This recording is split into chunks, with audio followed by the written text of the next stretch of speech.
یہ وہ مہینہ مقدس ہے، اس مہینے میں اللہ رب العزت اپنی ایک جنت کا دروازہ کھولتے ہیں. اس دروازے کو کیا کہتے ہیں؟ باب الریان. اذا دخل شهر رمضان فتحت ابواب السماء. جب رمضان کا مہینہ جو ہی آتا ہے تو اللہ اپنی رحمت کے آسمان کے دروازوں کو کھول دیتے ہیں. وغلقت ابواب جہنم، اور جہنم کے دروازوں کو بند کر دیتے ہیں.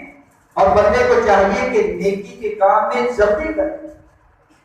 کیوں؟ دعا کرے گا انسان، دعا انسان کی قبول ہے. اور اسی طرح مسافر آدمی سفر میں جا رہے ہیں تو اپنے مریض بھائیوں کے لیے دعا کرے، اللہ اس دعا کو قبول کرے گا.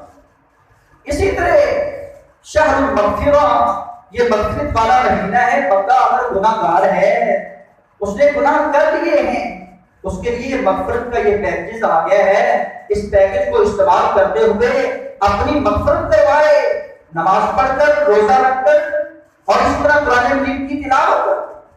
پیارے پیغمبر جناب محمد رسول اللہ صلی اللہ علیہ وآلہ وسلم ارشاد فرماتے ہیں الصلوات الخمس، 5 نمازیں پڑھنے والا، جمعہ ادا کرنے والا، اور اس طرح رمضان المبارک کے روزے رکھنے والا، جس کو اللہ رب العزت نصیب کرتے کہ رمضان کا مہینہ. کتنے ایسے ہیں جو ہمارے اندر موجود نہیں، جو پچھلے رمضان میں تھے، جو آنے والا رمضان ہے اس رمضان میں نہیں ہوں گے. جو رمضان کے روزے رکھتا ہے آئندہ رمضان تک، جو ایک نماز پڑھتا ہے 5 نمازیں پڑھنے تک، اور اسی طرح ایک جمعہ پڑھنے سے دوسرے جمعہ تک، جتنے اس کے گناہ ہیں تکفیر الذنوب، اللہ سارے گناہوں کو معاف فرما دے. تو مجھے اور آپ کو چاہیے کہ میں اور آپ اپنے گناہوں کو معاف کروائیں، اس سیزن سے فائدہ اٹھائیں. نمازوں کو نہیں چھوڑنا، روزے کو نہیں چھوڑنا، قرآن کو نہیں چھوڑنا، عبادات کو نہیں چھوڑنا.